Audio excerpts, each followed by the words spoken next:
జనాభా నియంత్రణ కాదు, నిర్వహణ చేయాలి. జనమే ఆస్తిగా భావించే రోజులు వచ్చాయన్న సీఎం చంద్రబాబు.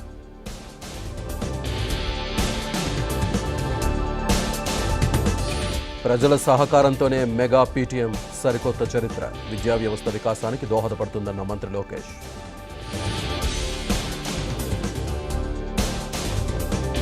లిక్కర్ కేసులో విచారణకు రిటైర్డ్ ఐఏఎస్ రజత్ భార్గవ్ను ప్రశ్నించిన సిట్ అధికారులు.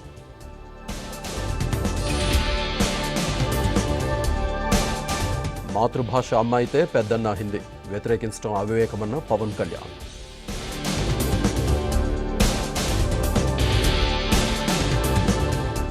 అన్యమత ఉద్యోగస్తులందరినీ వెంటనే తొలగించాలి. టీటీడీ హిందువులది మాత్రమేనన్న బండి సంజయ్.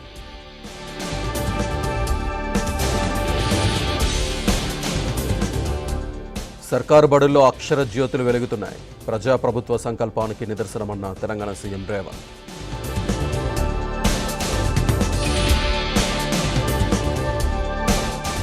బీసీ రిజర్వేషన్లు రాహుల్ ఎజెండా, రేవంత్ కమిట్మెంట్. కవితకు సంబంధం లేదంటూ మహేష్ కుమార్ కౌంటర్.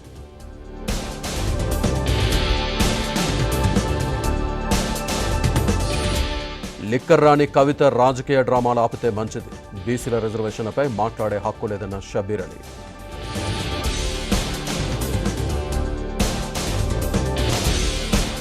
రాజాసింగ్ రాజీనామాకు హైకమాండ్ ఆమోదం. చివరి శ్వాస వరకు హిందుత్వం కోసమే పనిచేస్తా అన్న ఎమ్మెల్యే.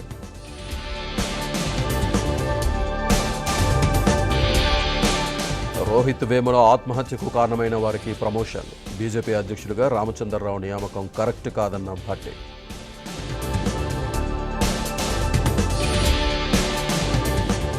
కాళేశ్వరంపై కాంగ్రెస్ది అసత్య ప్రచారం. కమిషన్కు మరింత సమాచారం అందించారన్న హరీష్ రావు.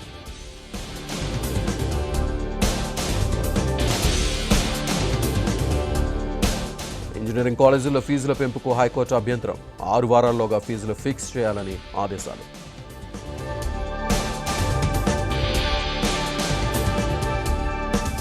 నైజీరియన్ యువతులతో దందా. మల్నాడు డ్రగ్స్ కేసులో సంచలన విషయాలు.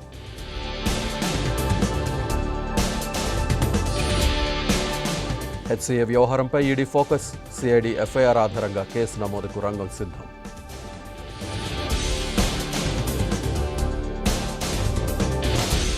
ప్రభుత్వ సంస్థల్ని తాము స్థాపిస్తే బీజేపీ ప్రైవేట్ పరం చేస్తోందన్న కాంగ్రెస్ చీఫ్ ఖర్గే.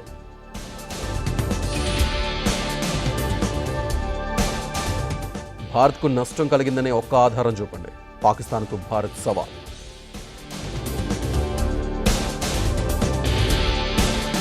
ఉత్తరాదిలో 15 వరకు భారీ వర్షాలు. ఢిల్లీకి ఆరెంజ్ అలర్ట్.